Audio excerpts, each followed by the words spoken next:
கவலை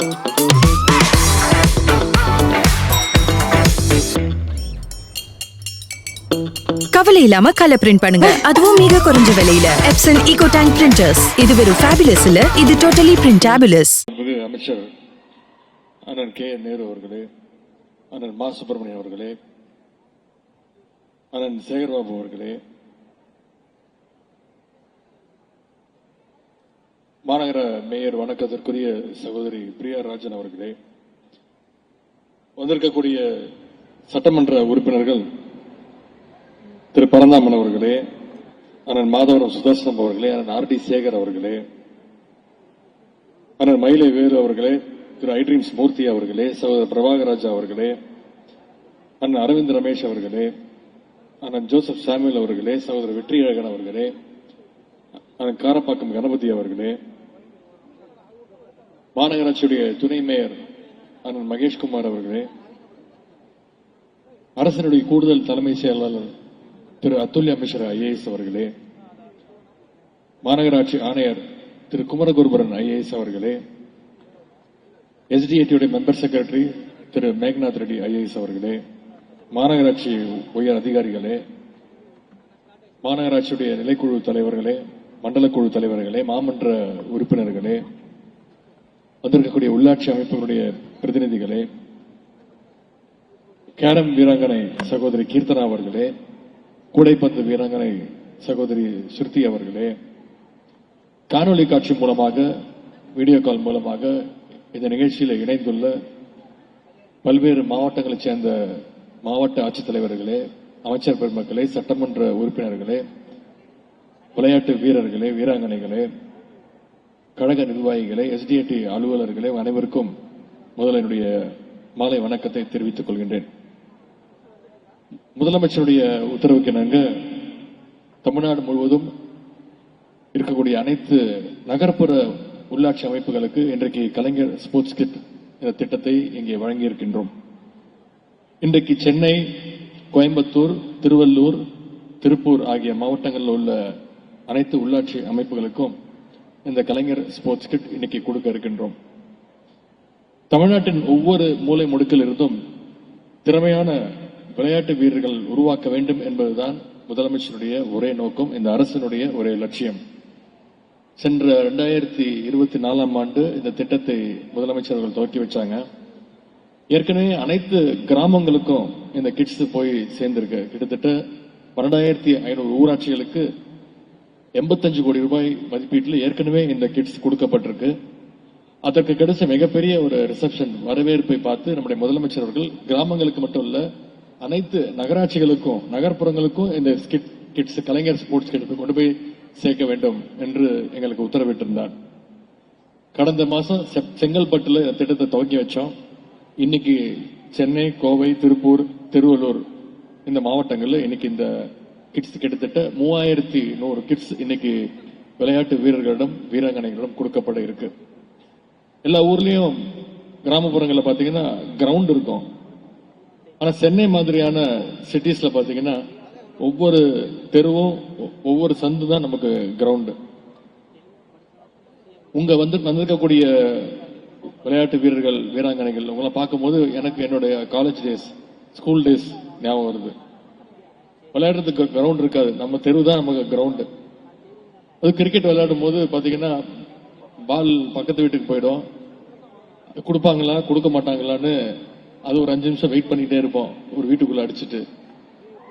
இந்த எக்ஸ்பீரியன்ஸ் நிச்சயமா உங்கள பல பேருக்கு, அது கிரிக்கெட் விளையாடுறவங்களுக்கு, ஸ்ட்ரீட் கிரிக்கெட் விளையாடுறவங்களுக்கு நிச்சயமா இருக்கும். சென்னையில குறிப்பா ஸ்ட்ரீட் கிரிக்கெட் விளையாடுறவங்களுக்கு அதிகமா இந்த எக்ஸ்பீரியன்ஸ் இருக்கும். அப்படிப்பட்ட விளையாட்டு வீரர்களை எல்லாம் தேடி கண்டுபிடிச்சு அதுல டேலண்ட் கண்டுபிடிச்சு அவங்களுக்கான ஸ்போர்ட்ஸ்ல ஊக்குவிக்கணுங்கிறதா இந்த கலைஞர் ஸ்போர்ட்ஸ் கிட் இந்த திட்டத்துடைய ஒரே நோக்கம். நம்முடைய அரசு கடந்த 4.5 வருஷத்துல ஏராளமான விளையாட்டு போட்டிகளை தொடர்ந்து சென்னையிலும் சரி தமிழ்நாட்டில் தொடர்ந்து பல்வேறு விளையாட்டு நிகழ்ச்சிகளை நடத்திட்டு இருக்கோம். வருஷம் முதலமைச்சர் கோப்பை விளையாட்டு போட்டிகளை ஒவ்வொரு வருஷமும் கிட்டத்தட்ட 100 கோடி ரூபாய் பரிசு தொகை மட்டும் முதலமைச்சர் அவர்கள் கொடுத்துட்டு இருக்கிறார். சில நாட்களுக்கு முன்பு first time in Chennai world cup hockey juniors நடத்தணும். சென்னையிலையும் மதுரையிலையும் மிகச்சிறப்பாக நடத்தப்பட்டது. நேற்று ஸ்குவாஷ் வேர்ல்ட் கப் சென்னையில் கடந்த ஒரு வாரம் நடத்தி அதை பார்த்தீங்கன்னா இந்தியன் டீம் வின் பண்ணிருக்கு. ஃபர்ஸ்ட் டைம் கோல்டு மெடல் அடிச்சிருக்காங்க. இன்னைக்கு காலையில் அவங்கள வர வச்சு முதலமைச்சர் அவர்கள் அவங்களுக்கான பாராட்டை தெரிவிச்சாங்க. இப்படி பல்வேறு தேசிய சர்வதேச போட்டிகளில் இன்னைக்கு தமிழ்நாட்டு வீரர்கள் பல சாதனைகளை தொடர்ந்து செஞ்சுட்டு வராங்க. இந்த சாதனைகள், இந்த அச்சீவ்மெண்ட்ஸ் எல்லாம் இன்னும் அதிகமாகணும் அப்படின்னு தான் பல முன்னெடுப்புகளை நம்முடைய அரசு செஞ்சுட்டு இருக்கு. குறிப்பா நம்முடைய ஸ்போர்ட்ஸ் பர்சன், விளையாட்டு வீரர்கள் வெளிநாடுகளுக்கு போய் எந்த தயக்கமும் இல்லாம போய் விளையாடணும். அவங்களோட பயண செலவு பத்தி அவங்க யோசிக்க கூடாது. அந்த டேலண்ட் இருந்தா அவங்களுக்கான வசதி வாய்ப்பை உருவாக்கி கொடுக்கணும் தான் தமிழ்நாட்டில் முதல்ல தமிழ்நாடு சாம்பியன்ஸ் பவுண்டேஷன் அப்படின்ற திட்டத்தை 3 வருடங்களுக்கு முன்பு நம்முடைய முதலமைச்சர் அவர்கள் ஆரம்பிச்சாங்க. விளையாட்டு வீரர்கள் ஜெயிக்கிறதுக்கு அப்புறம், ஜெயிச்சு வந்ததுக்கு அப்புறம் அவங்களுக்கான high cash incentives chief minister கொடுக்கிறார். ஆனா விளையாட்டு வீரர்கள் இங்கிருந்து போய் கலந்துக்கிறதுக்கு, அவங்க ப்ரிப்பரேஷனுக்கு ஹெல்ப் பண்றது தான், கைட் பண்றது தான் தமிழ்நாடு சாம்பியன்ஸ் பவுண்டேஷன். அதே மாதிரி விளையாட்டுல சாதிக்கிற வீரர்களுக்கு பொதுவாக வீட்டில் திட்டுவாங்க, ஸ்போர்ட்ஸ் பர்சனா போயிட்டேன்னா வேலைக்கு போக மாட்டேன், நீ வெறும் விளையாட்டுலயே கான்சென்ட்ரேட் பண்ணுவோம், லைஃபே போயிடும் அப்படின்னு. ஆனா அப்படி கிடையாது. விளையாட்டுலயும் சாதிச்சா நிச்சயம் ஒரு நல்ல பொறுப்பு, அரசு வேலை கிடைக்கும். அப்படிங்கிறதுக்காக 3% இடஒதுக்கீடு காரணமாக இன்றைக்கு அரசு மற்றும் பொதுத்துறை நிறுவனங்களையும் வேலை வாய்ப்பையும் நம்முடைய அரசு வழங்கிட்டு இருக்கு. அது மட்டும் இல்லாம தமிழ்நாடு முழுக்க ஒவ்வொரு சட்டமன்ற தொகுதியிலும் ஒவ்வொரு mini stadium, chief ministers mini stadium. இந்த மினி ஸ்டேடியம் பாத்தீங்கன்னா ஒவ்வொரு ஸ்டேடியம்லயும் மினிமம் 5 ஃபெசிலிட்டி. அதுல எல்லா ஸ்டேடியம்லயும் ஜிம் ஃபெசிலிட்டியோட கிட்டத்தட்ட இன்னைக்கு ஒரு 70-75 ஸ்டேடியம்ஸ் இன்னைக்கு அதற்கான வேலைகள் நடந்துட்டு இருக்கு. இப்படி பல்வேறு திட்டங்களை நம்முடைய அரசு செஞ்சிட்டு இருக்கு. அதுல ஒரு திட்டம் தான் இந்த கலைஞர் ஸ்போர்ட்ஸ் கிட் வழங்குகின்ற இந்த திட்டம். இன்னைக்கு ஸ்போர்ட்ஸ் கிட் வாங்க இருக்கக்கூடிய நீங்க ஒவ்வொருத்தரும் நாளைக்கு ஒரு பெரிய ஸ்போர்ட்ஸ் ஸ்டாரா நிச்சயம் வருவீங்கன்ற நம்பிக்கை இந்த அரசுக்கு இருக்கு. நீங்க நிச்சயம் அதை செஞ்சு காட்டுவீங்க. இன்னைக்கு நம்முடைய அரசு விளையாட்டுத் துறையில செய்கின்ற பல்வேறு பணிகளுக்காக செஞ்சு வருகின்ற சாதனைகளால இன்னைக்கு இந்தியா முழுக்க இருக்கக்கூடிய பல்வேறு இடங்கள்ல இருந்து நம்முடைய அரசுக்கு, நம்முடைய மாநிலத்திற்கு பாராட்டுகள் தொடர்ந்து வந்துட்டு இருக்கு.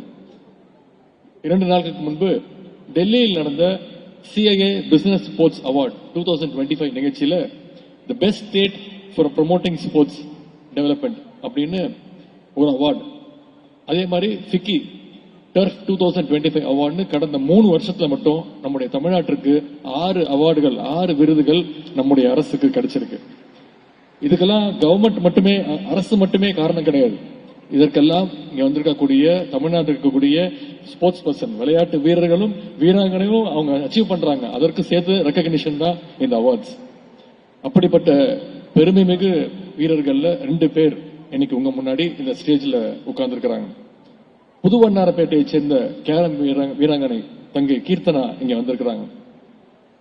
வறுமையான குடும்ப சூழல்ல போராடி தன்னுடைய திறமையால இன்னைக்கு கேரம் விளையாட்டுல உலக சாம்பியனா உயர்ந்திருக்கிறாங்க சகோதரி கீர்த்தனா அவர்கள்.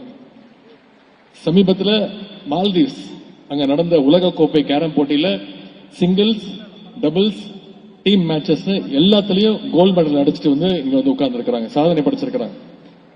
இன்னைக்கு மத்தியானம் நம்முடைய முதலமைச்சர் அவர்கள் அவங்க பாராட்டி அவங்களுக்கு உயரிய ஊக்கத்தொகையாக 1 கோடி ரூபாய் நம்முடைய அரசு வழங்கி இருக்கின்றது. தங்கை கீர்த்தனாவுக்கு நாம் அனைவரின் சார்பாக அவருக்கும் அவங்களுடைய கோச் அவங்களுக்கும் அவங்களுடைய குடும்பத்தினருக்கும் நம்ம அனைவரும் நம்முடைய பாராட்டுகளை கைத்தட்டல் மூலம் தெரிவிப்போம். கீர்த்தனாவை போல இங்க இன்னொரு விளையாட்டு வீராங்கனை சாதனையாளர் நம்ம முன்னாடி உட்கார்ந்துருக்கிறாங்க, ஸ்ருதி ரத்னவேல் சகோதரி. மதுரையில் பாஸ்கெட் பால் விளையாட தோணுன இவங்க இப்போ சீனா வரைக்கும் போய் இந்தியன் டீமுக்காக விளையாடிட்டு இருக்காங்க.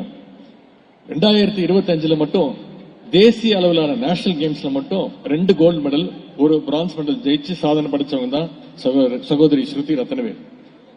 அதோட அவங்களே அவங்களோட எக்ஸ்பீரியன்ஸ் சொன்னாங்க. தமிழ்நாடு முதலமைச்சர் அவர்கள் அழைச்சு அவங்களுக்கு வேலை வாய்ப்பு கொடுத்த அந்த 3% ஸ்போர்ட்ஸ் கோட்டால அவங்களுக்கு அந்த வேலை வாய்ப்பு கொடுத்ததையும் இங்க அவங்க பகிர்ந்துகிட்டாங்க. இன்னைக்கு விளையாட்டு வீராங்கனை ஸ்ருதி ரத்னவேல் TNPL, அரசனுடைய TNPL நிறுவனத்துல கார்பரேட் செக்ரட்டேரியல் ஆபீசரா இன்னைக்கு பெருமையோடு பணியாற்றிட்டு வராங்க. இவங்க மாதிரி உங்கள்ல இருந்து இன்னும் பல கீர்த்தனாக்கள், பல ஸ்ருதிகள் வர வேண்டும் அப்படிங்கறதா இந்த அரசுடைய ஒரே எண்ணம், ஆசை. அதுக்கு நம்முடைய முதலமைச்சர் அவர்களும் நானும் உங்களுடைய குடும்பத்தில் ஒருத்தராக இருந்து நிச்சயமாக உங்களுக்கு எப்பொழுதுமே உங்களுக்கு தேவையான சப்போர்ட்டை எந்த நேரத்திலும் செய்ய தயாராக இருக்கின்றோம். விளையாடுங்க. விளையாட்டால உடல் நலம் மனநலம் ரெண்டுமே மேம்படும். எனவே மொபைல் ஸ்கிரீன் டைம் அதை கம்மி பண்ணிட்டு இந்த ஸ்போர்ட்ஸ் கிட்ட பயன்படுத்தி தொடர்ந்து களத்துல பிராக்டிஸ் பண்ணி உங்களுக்கு எந்த ஸ்போர்ட்ஸ்ல இன்ட்ரெஸ்ட் இருக்கோ அதை காட்டி வெளிக்காட்டி தொடர்ந்து பல்வேறு சாதனைகளை படைச்சு தமிழ்நாட்டுக்கும் இந்திய ஒன்றியத்துக்கும் நீங்க அத்தனை பேரும் பெருமை சேர்க்க வேண்டும் என்று கேட்டுக்கொள்கின்றேன்.